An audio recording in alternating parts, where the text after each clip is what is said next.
Where's the Randburg pastor? Why don't the pastor come in and help? I don't think the Randburg pastor needs police attention right now. He doesn't, Hello, because if he makes that actually mistake, doesn't need police.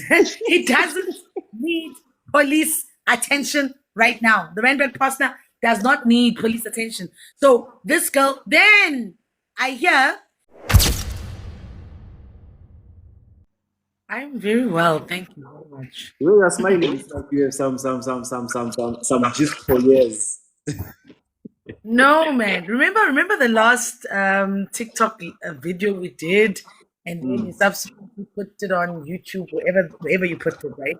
mm, Um, if you remember our conversation, um, the only men of God I named with my mouth was that charlatan Philip Banda and TB Joshua, because I've got proof of the abuse they've done to me, right? Which I've never kept quiet about, right? And if you remember, you then asked me to say, what about that one from Randburg, right? You never mentioned his name. I never mentioned his name. Nobody said his name. We just spoke what we knew. And I spoke about how we were together at school and blah, blah, blah, blah, blah, right? Guess what? Guess what? So this past weekend, I'm back. We're shooting fake pastors again. We're shooting fake pastors. So I'm minding my business. I'm on set. We're going to bust certain pastors because we're shooting Saturday and Sunday now, back to back. And then the next thing you know, people are phoning me. They're like, hey, go check Facebook. Go check Facebook. What's going on? Go check Facebook. This girl has written about you and tagged you. So I go onto my Facebook, I check. This girl is a girl that used to borrow money from me. This is a girl that has, I'm not bashing single mothers, but this is a girl that has 2 or 3 different kids with 3 different dads.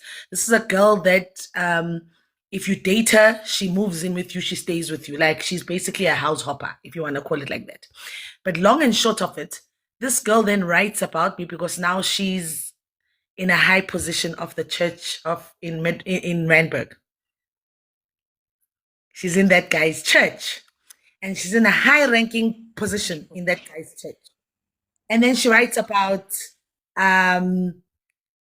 she wrote a whole thing, and this is the same girl that, funny, when my daughter passed on, she came.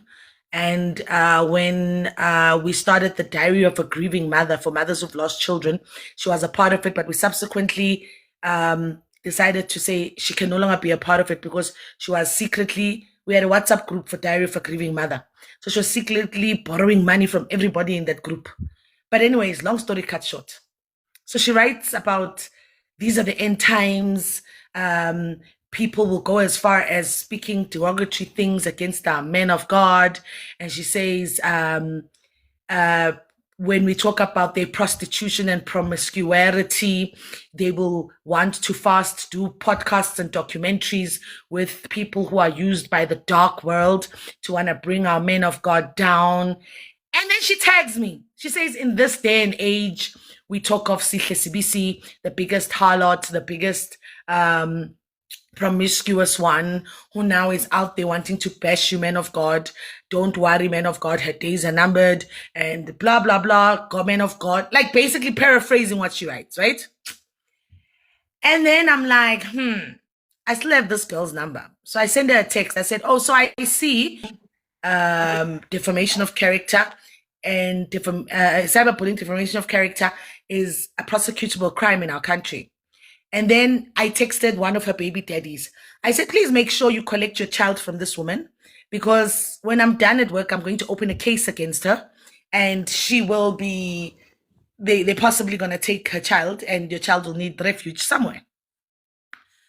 And I did exactly that. I did exactly that. So immediately I screen munched what she wrote, the nonsense she wrote. And then a friend of mine said to me, quickly, let's copy the URL link, because if she deletes it, she'll say her page was hacked, or she'll say it wasn't her. So I went to the Rosebank police station, because at that moment I I got these notifications while I was at the Mojalav offices. Now, the Mojalav offices are in Rosebank. So I went to the police station and I printed everything out. I said, here. And the police are like, don't people know that these are prosecutable crimes? I said, here's the proof. She's tagging me. I don't know. She must tell me who is she referencing to? Because the whole world knows that when I speak of charlatans that have done the worst to me, I always speak of Philip Banda and TB Joshua publicly. So I'm not afraid because they know, I know. And for me, it's like, I've got the proof for that. So who am I talking about? But when you go on her page, she is worshipping the Randburg pastor. She is daddy of all times, what. And rumor has it, she apparently lives there now. Whatever the case is, that's none of my business. That's hers. So opened the case, opened the case on Saturday, and got the case number Saturday later, and then yesterday I got the case number with the name of the investigating officer investigating the case, and because I don't like people saying I'm lying, the case number. It was opened at the Rosebank Police Station. It's case number 3/2/2025. 3/2/2025. And I opened the case. And yeah, so I've got her baby daddies calling me saying, please try and withdraw. I said, no, people must learn. They must learn that if you don't know what to say and you have nothing good to say, keep quiet. If you don't know somebody's truth and journey, keep quiet. If we had named the Randburg pastor, it's a different ballgame. We never named him. We never named him. No name was mentioned. We just referenced a Randburg pastor. Exactly. So how did this shoe fit? How did this shoe fit, though? How did they think that it was their pastor? And someone saying, isn't that too much information? Darling, when a police case is opened, sorry about that. When a police case is opened, guys, it's public knowledge. So it's not in secret, but I'm saying the case number out so that y'all can go and verify, so that you don't say, oh, Sihle is lying. I opened up a case. So next time, if you think of writing nonsense and tagging me for things that you don't know, or when you think you know my life better than me, baby, listen, I don't have time to be arguing with people who are bored with their lives. So now the baby daddies are calling me, wanting round tables. I'm like, I'm not interested. If the shoe fits, let it fit. Let it fit if the shoe fits, because But where's the Randburg pastor? Why don't the pastor come in and help? I don't think the Randburg pastor needs police attention right now. He doesn't. Hello? If he makes that mistake. Doesn't need police. He doesn't need police attention right now. The Randburg pastor does not need police attention. So this girl, then I hear she even went and then deleted the post. I'm like, what a stupid woman, because we were able to copy the URL. So even if it's deleted, we printed it out and the URL still proves that you did do the post. So she can't claim ignorance or claim she was hacked or whatever the case is. So you see, I'm not even saying her name because I don't want to give her airtime. But she knows herself, and that's the case number. And if anyone wants to go verify it at Rosebank Police Station, they will tell you who the person is. Do you know the woman? I'm suspecting that woman. There's this woman from that very same church who sends me like paragraphs of messages almost every day. And for the past few days, she has not been sending anything. Now I'm suspecting she could be the one now who is going through whatever she's going through. There's this woman who torments me almost every day. She sends me the pictures of the Randburg pastor. She sent me, you, the devil, you, the son of the devil. We have seen you with this harlot and what, with this Jezebel, talking about our spiritual father and etc., etc. But now here's the thing. This woman, for her to suddenly call me names, that's why I say when people start bashing me, ask yourself, when people, I always say, if people say I've been bad to them, there was a time I was good to them. This is a girl. I'm not going to bash her. She knows her own struggles and whatever. And now that my only problem is, if you want to be close to your papa, daddy, man of God, don't use me. Don't use me as your scapegoat to be close. Don't try and prove to him that I can bash her and I can say whatever to her, because unprovoked, she just wrote about me and she tagged me, like literally tagged me. And I'm like, oh, this one doesn't know who she's playing with. What is it about? Because people were like, "Did you see your we saw your interview with Prof X on YouTube?" And I said, "And so?" And they're like, "Yeah, your story, it's consistent. It's never changed." I'm like, "But why would it change? Because it's my life story. It happened to me, guys. Why would it change? It's always been like that. It's just that now I'm at a space where I'm no longer provoked that much about it, and I'm easy to share about it and talk about it. But why should it change? You know, like today I was at one meeting and I stepped out. One of these pastors, I don't know him, walked up to me, said to me, "Hi, I saw." How do you know URL number, sister? Like I said, URL, a friend of mine who's in IT helped me with it. Oh, guys. Anyways, so this pastor that I don't know walks up to me and says, "Hi, Sihle, I'm a pastor." And I'm like, "Okay. No, I saw your interview with Prof X. Thank you for helping the nation. Can I have your phone number? I want to book you at my church." I'm like, "Whose phone number?" He's For like, which "Yo, gig? They want to book you at their church for which gig? listen to this." He's like, "I want your phone number." I'm like, "Whose phone number?" He's like, "Your phone number." I'm like, "For what?" He says, "For what?" And I said to him, I asked him for what. He says to me, "No, he wants to book me to come and speak at his church." I said, "No, I don't do that." So he says, "Okay, can I have your number?" I said, "No, here's the office email address." He says, "But I want to speak to you directly." I said, "No, email the office, they'll direct you." And then he says to me, "I thought you were a real woman of God." And I thought, is this normal? Is this These normal? charlatans. You know, and people will always ask me, "Are you born again? Are you a Christian?" And my response to them is always, "Guys, I am in a journey, my own personal journey of having my own personal encounter with God. Don't judge me based on your level of saying or what you think Christianity or born againism is. You understand? Because I'm on my own journey. You'll find people who want to judge and say you need deliverance. Stay away from me with your deliverance. I know what deliverance did to me. Stay away from me with your deliverance. Keep your deliverance. But you know what they've been doing of late? They've been auditing all your interviews. Ne? They've been looking for a flaw. They've been looking for a flip flop. But the problem is they can't find one. Listen to this idiot who's saying to me, Rose of Sharon, what happened to you and Mrs. Zulu? Rose of Sharon, read First Thessalonians 11, verse 4. It says, "I urge you, brethren, to live a quiet life and mind your own business." I don't go around asking you about your boyfriends or your ex-boyfriends. People are bored. You know, seriously, people are bored. How can you come here and ask me about my ex-boyfriend or my boyfriends or whatever? What if I tell you now that I'm married? How rude are you? Guys, if you claim to be Christians and you're on this platform, go and read First Thessalonians 4, verse 11 or 11. It's either 4:11 or 11:4. It says, "I urge you, brethren, to live a quiet life and mind your own business." How? People are bored, really. So Guys, I, mind your own business. Leave my yeah, sister's past alone. It does not concern you. Waiting concern you now. does it concern you? How will that change? Or how will that put food on your table? Huh? Or how will that put food on your table? People will be asking me, "Is it true that your daughter passed away after the documentary of TB Joshua?" Guys, my daughter passed away on the 11th of January, and it's got absolutely nothing to do with Temi Tokbe. It has nothing to do with TB Joshua. Go and educate yourself what ruptured brain aneurysm is. That's the cause, according to the autopsy and the postmortem. Go and educate yourself.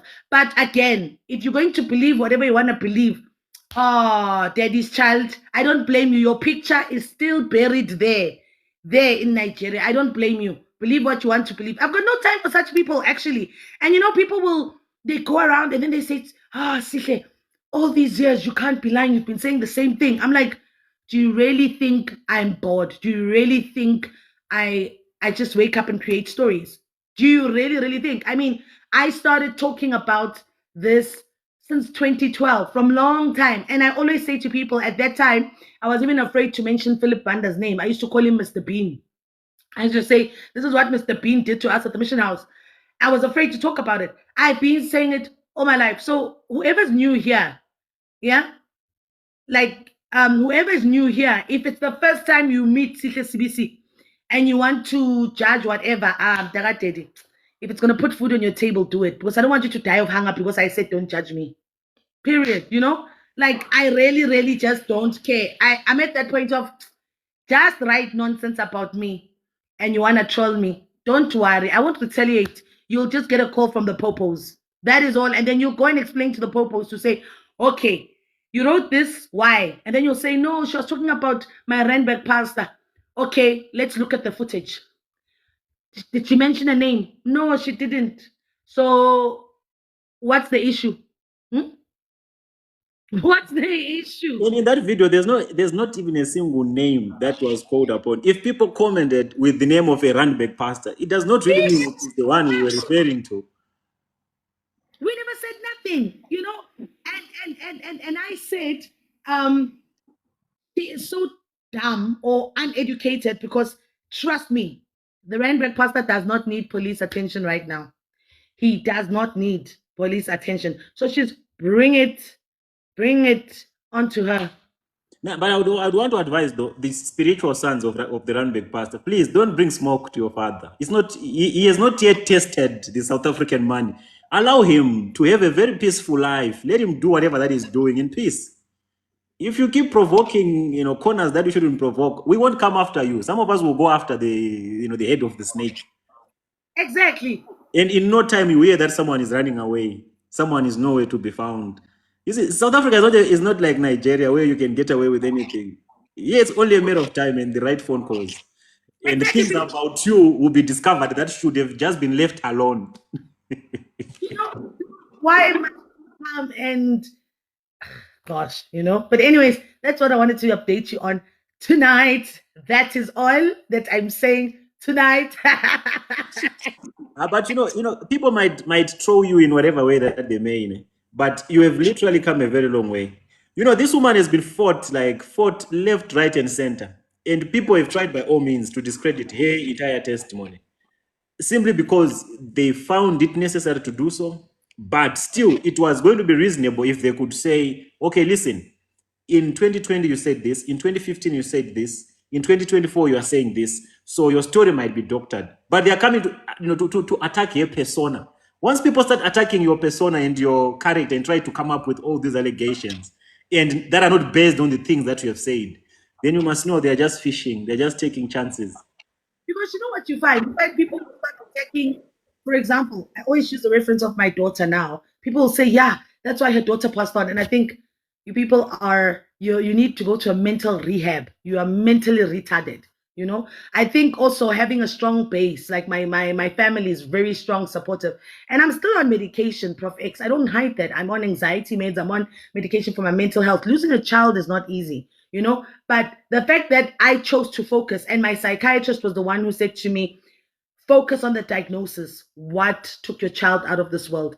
It was a ruptured brain aneurysm. That's all. Silence the noise. And if people want to, as you say, they always attack Sihle's character. They will never attack, yeah, she wasn't there at Scowen. Guys, I was the first black South African girl to be at Scowen. First black. If you think I'm hot and beautiful now, imagine when I was 16, guys. First at no, I didn't go to TV Josh at 16, but 16 I was with Philip Banda.